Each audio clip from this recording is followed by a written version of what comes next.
Good morning to all of you. Gayatri school Sanchore के YouTube channel में आप सभी का स्वागत है।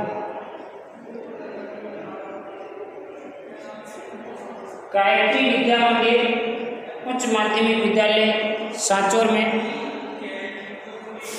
साइंस सब्जेक्ट में साइंस मैथमेटिक्स, साइंस बायोलॉजी और एग्रीकल्चर साइंस सब्जेक्ट संचालित हो रहे हैं। इच्छुक स्टूडेंट जो अभी सोच रहे हैं और अपना एडमिशन करवाना चाहता है तो रजिस्ट्रेशन स्टार्ट।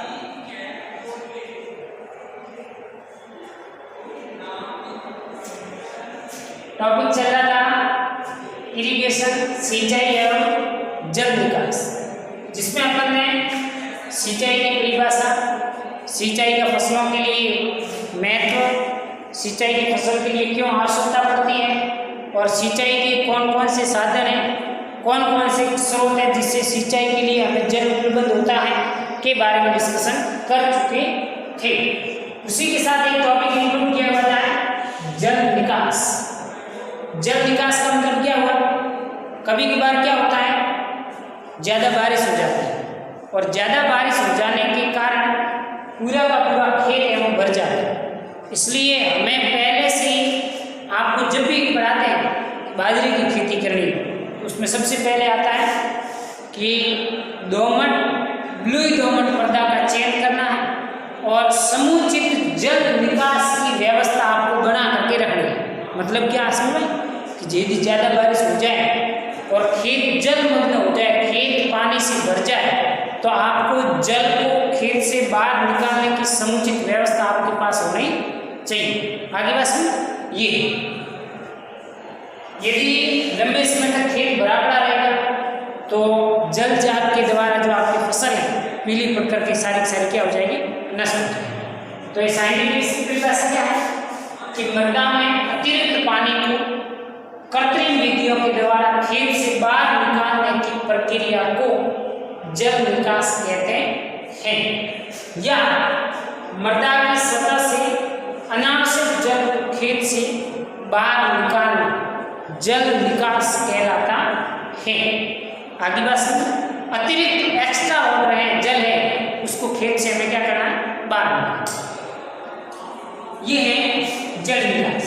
अब बात करते हैं जल निकास की आवश्यकता क्यों पड़े, जल निकास के क्या लाभ हैं और यदि जल की निकासी हमने नहीं की तो उसकी क्या हानियां होंगी। यानी कि भूमि में अतिरिक्त जल लंबे समय तक पड़ा रहेगा तो खेत में या उस भूमि में क्या नेगेटिव प्रभाव हो सकता है। तो आपने देखा होगा ज़्यादा समय तक खेत जल से भरा पड़ा रहता है तो खेत लवणीय हो जाता है, यानी कि लवण ऊपर की ओर आ जाते हैं और मीठा पानी भूमि के धरातल की ओर चला जाता है। तो इस प्रकार से मिट्टी है वो लवणीय हो जाएगी।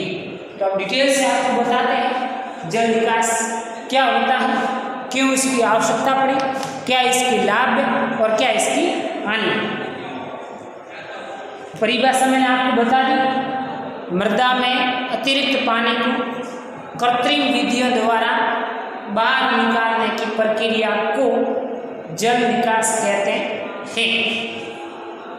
अब बात करते हैं जल निकास की आवश्यकता क्यों पड़ी, जरूरत क्यों पड़ी।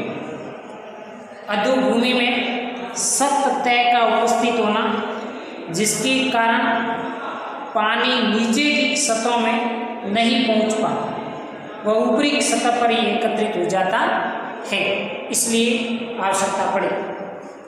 अधिक वर्षा वाले भागों में जहाँ पानी की जल निकासी छोटे छोटे नाले या नालियों द्वारा सीमित हो जाता।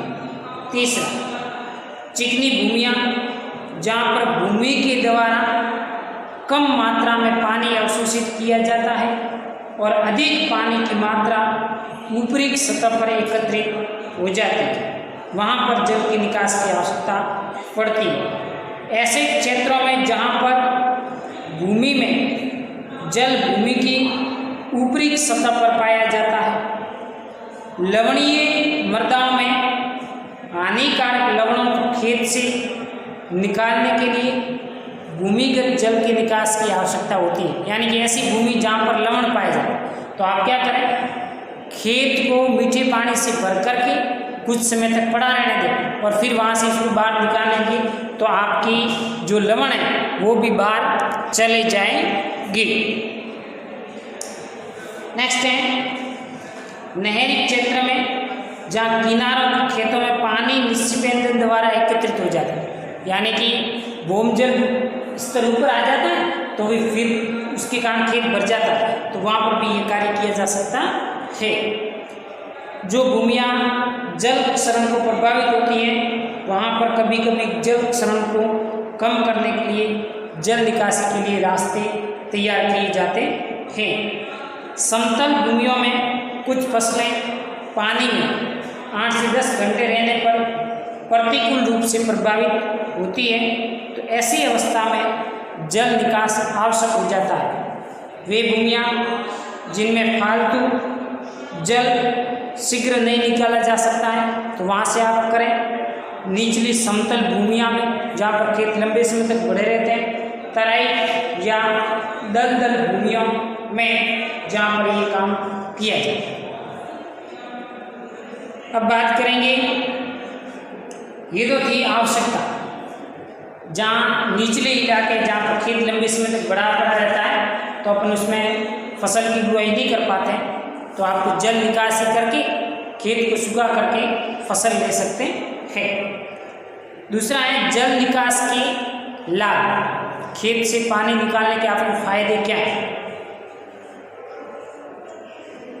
भूमि का वायु संचार बढ़ता है, फलस्वरूप भूमि में ऑक्सीजन की मात्रा बढ़ जाती है, जिसके कारण भूमि में बीजों के अंकुरण, जड़ों द्वारा खाद्य तत्वों के अवशोषण, पौधे के जड़ एवं तने की वृद्धि, पौधों के रोग एवं सूखा आदि सहन करने की क्षमता में वृद्धि होती है। खेतों से जल निकास होने पर अगली फसल के लिए खेत की तैयारी एवं बुआई का कार्य समय पर हो जाता है।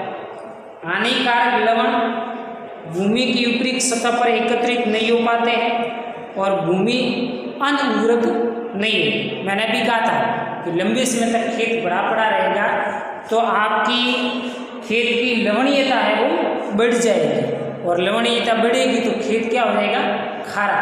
तो आप जल की निकासी करके इस लवणीयता से खेत को बचा सकते हैं। जल निकास का उचित प्रबंधन होने पर जल द्वारा मृदा अपरदन को रोका जा सकता है। जलमग्न भूमियों में जल निकास का उचित प्रबंधन न हो तो कार्बन डाइऑक्साइड की मात्रा बढ़ जाती है और ये कार्बन डाइऑक्साइड पानी जल के साथ मिलकर कार्बनिक अम्लों का निर्माण करती है, जिसके कारण मृदा की प्रकृति अम्लीय हो जाती है। मिट्टी कैसे हो जाएगी, एसिडिक फॉर्म में परिवर्तित हो जाएगी।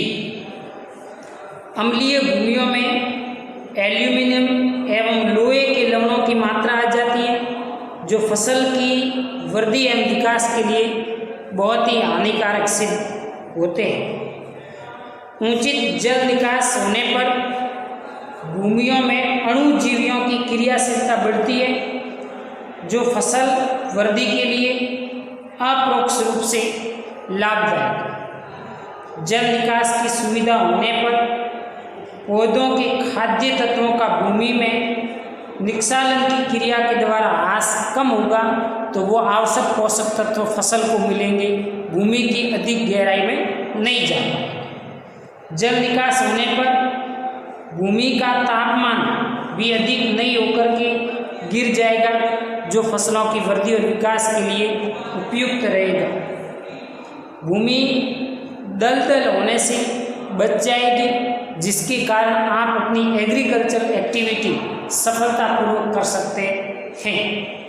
ये है समस्त के समस्त लाभ। अब आता है जल निकास की हानियाँ। यदि अपन खेत से जल निकालेंगे तो कुछ हानियाँ भी हैं। पहली है मृदा से वायु संचार में बाधा है। ठीक है।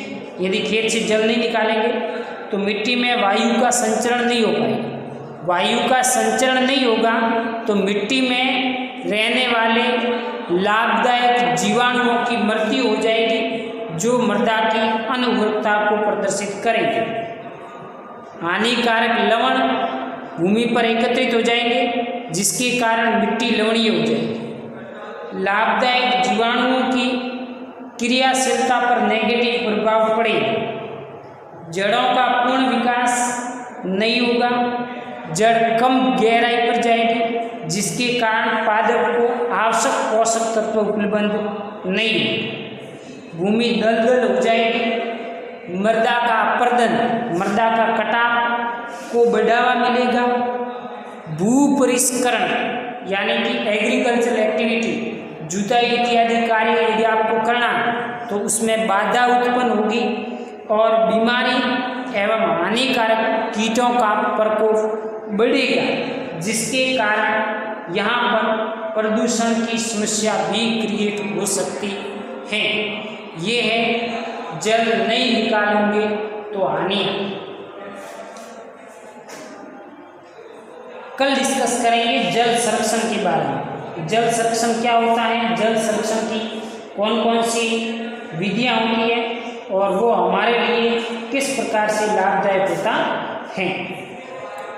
आज थोड़ी बात कर लेते हैं जल संरक्षण की आवश्यकता के बारे में। जल एक स्मित प्रबंधन एक बहुआयामी कार्यक्रम है, जिसके अंतर्गत मृदा, जल, वनस्पति, मनुष्य व जानवरों का संवर्धन एवं विकास, मृदा अपरदन की रोकथाम, बाढ़, सूखा का नियंत्रण, भूमि व भूमिगत जल में सुधार, घास चारा, ईंधन व फसलों की पैदावार में अनियमित आधार पर वृद्धि, पर्यावरण एवं पारिस्थितिकी सुधार आदि का कार्य किया जाता है। साथ ही प्राकृतिक संसाधनों के उपयोग पर आधारित कुटीर उद्योग और धंधों का विकास का स्थानीय जनता की आर्थिक दशा में सुधार करना भी इसका अहम उद्देश्य है। इन सभी कार्यों में स्थानीय निवासियों का सक्रिय सहयोग अपेक्षित होता है, जिसमें अत्यधिक भूक्षरण, मृदा अपरदन में रोकथाम, विश्वसनीय स्वस्थ जल की आपूर्ति, बाढ़ एवं सूखे का नियंत्रण, फसल, चारा, ईंधन, फल आदि की आपूर्ति, विशेष समस्या भूस्खलन, खनिज, नदी नाला कटाव आदि पर नियंत्रण कर सकते हैं जल का कंजर्वेशन करके। Okay, thank you.